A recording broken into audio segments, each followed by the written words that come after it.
the Chase Thomas Podcast. For people who have nothing but time to kill. He had 10 sacks, if not for his own self. Plus, he got held all season long, but you need somebody on the other side, and Tyler Barron was great for Tennessee in that regard. I like it. Final thing here for you, Eric Cain. The most underrated Vol position coach is who? Who do you think it is? Based in football, yeah. The most underrated Tennessee football assistant coach? Mm-hmm. Let's see here. Let me think. It was Brian John Marie, but he's gone. I mean, you could slide Engine there because I think Engine. Well, most underrated. This is kind of easy. If you want to count him, it's Chop. Do you count him? I mean, I think we're not going to spoil anything here, but I mean, I feel like Chop is. How do we phrase this? There is a possibility that Chop is a position coach this spring, so I think we can throw that in there, right? I agree. And like now, there's no limitations on the field coaching, and so. But I think what Chop has been for your staff, not only on the recruiting trail, but I mean, I'm going to be completely honest with you right now. Chop has coached the Leos every year here. I mean, Chop has coached James Pierce. Chop has coached, Joshua Joseph, Tyler Barron that first year. Like he's been coaching that position. Byron Young. So Byron Young. Yeah, he's been coaching that position. So I wholeheartedly believe that he would be the answer to this question. But I'm with you. I think he gets elevated to the the official 9 or whatever. So I'll go away from him. I will go. Fans might not like this. I'll go Willie Martinez. I was gonna say I think it's Willie Martinez. Now we're on the same page. From a recruiting standpoint, he's had some big, rankings and all that. He's had some big wins. Like Jamal McCoy's here, Ricky Gibson, huge win. Okay, at the time, Jordan Matthews, massive win, huge win. He got Boo Carter here. People are like, "Oh, Willie Martinez doesn't recruit." I'm like, "Are you serious?" Like, yes, he does.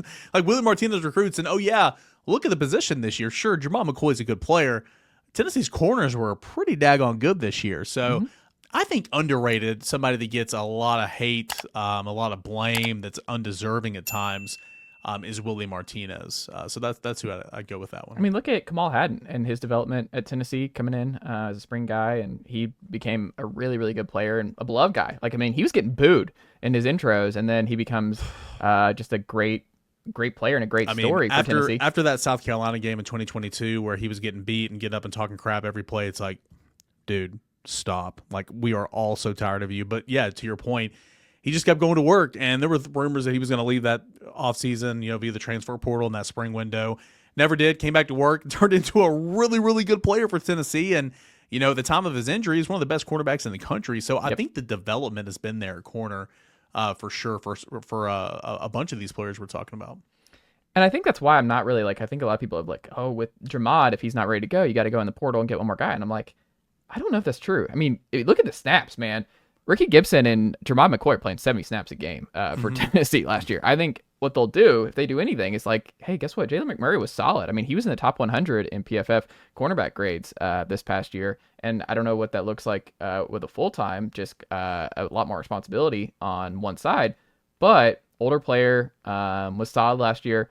I mean, I think I have all the confidence that Jalen McMurray can hold up while Jermod McCoy, if he is not ready to go right away, that him and Ricky Gibson will be solid there. But you missed that safety blanket, right? Because so many times I'd be sitting there covering the game, and I look up, it's like, oh, McMurray's in for Gibson. Okay, cool. Yeah. Oh, McCoy's getting a breather. Okay, McMurray's in there. Okay, cool. So you didn't even think twice about it, but now it's like, oh man, Ricky Gibson's hobbling. Who the heck's going to go in there and play? It's like, I mean, who is it right now? If they didn't go outside, I mean, I don't know. I mean, there's some talk that Caleb Beasley might get a look at safety this spring, which I don't know why you would do that when you need corners. So I don't know. Marcus Gorey's got to take a step. It might be a Christian Charles thing, right? Where Christian Charles, you tried him and it just didn't click. And I would not move Christian Charles at all. Christian Charles actually looked pretty daggone good last year, being a part of that safety rotation. Yeah. So I'd keep him where he is. What's Marcus Gorey do? Which one of these freshmen are going to step up? I think, depending on, and we'll see in spring, if the health and availability of Jordan Thomas, which I think that's still kind of a long road in my opinion at this time. Somebody's going to have to step up, back up Boo Carter. So one of these freshmen, Tennessee signed 5 defensive back freshmen. None were very highly rated, right? But they're going to play. Like they're like this is a huge spring for those guys. So who's going to back up Boo? Which one of those guys can step up? Is it going to be Ty Redmond? Is it going to be Sidney Walton, the safety? I don't know. They're going to step up and have to play some significant snaps. So I do think cornerback's interesting because I'm with you. I think McMurray's going to be fine at corner. It's just I didn't think twice when he was in the game spelling one of those guys last year. Right now it's like, okay, who the heck's going to go in there? I don't know. I'm with you. I think the most pressing question is the backup to Boo, because if Boo's playing both ways and he's going to be on punt returns, how much both ways is he going to play though? Like until I see what him does this over offense there, look like? I mean, what does this offense look like? What does the slot production look like? I'm I think not that might saying be he an indicator. But like until I see him over there, playing actually 20 snaps on offense a game, I'm just not going to believe it. Now, I could easily see him being a part of some packages and all that, and maybe it will evolve and grow as the year goes on. But like, can he not be Velus Jones for a little bit? Like 20 snaps of Velus? Well, Bayless played. I mean, he was a starter there. Oh no, I'm just saying like a small package, like Velus in the red zone, where they had that play against Georgia, where Velus he had the first touchdown of the game for Tennessee in the red zone, and he was like moving in motion, and then he's on the smaller side, and you just kind of lost him on that side, and Hendon just found him, and it was a wide open touchdown. Yeah. Like, I think Boo might be a red zone guy to me, where it's just that first step, and just because of how tight it gets there, you kind of just want guys who can just make plays. And his first step is just really good. Like, maybe that's where you use him a little bit more. But I mean, I have a hard time believing Boo Carter's not going to play. Some pretty, I would be factoring in, 10 to 15 snaps. Like, I just think Boo's that good. I think Boo might be your best all-around player at Tennessee in 25. Hey, I hope you're right. I mean, I would love to see it. I don't know. It's one of those Brent Hupp style. Until I see it, I'm not going to believe it, right? I'm penciling it in. I think he's got, like, you have nothing to lose, right? Like, the only thing you have to lose, I mean, they messed up not playing Boo at punt return right out of the gate. I think that was just overthinking it. Chase Thomas all in on Cannon Peebles. Yep. Chase Thomas all in on Boo Carter on offense. Cannon People hitting leadoff. I like these.